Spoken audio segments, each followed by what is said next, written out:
Kasika ny tsy fanjari-tsakafo any atsimo a dia misy toerana anankiroa zany tena misy an'ilay izy a dia amin'ny faritra Androy a sy amin'ny faritra Anosy. Ny ministère fahasalamam-bahoaka moa dia manana ny anjarany ankoatran'ireo ministère marobe zany izay voakasika an'izany toe-javatra zany a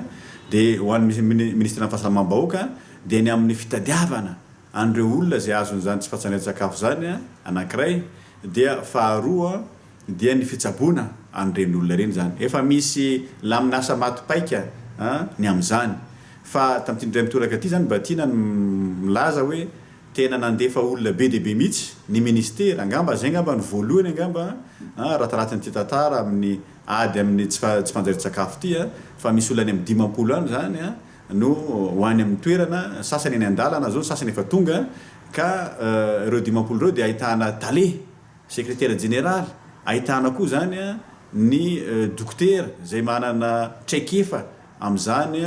ady amin'ny tsy fanjari-tsakafo zany dia misy koa zany any koa zany ireo paramède zany ireo paramédicaux zany zay anampy amin'izany rehetra zany ka dia mankaherana azy ireo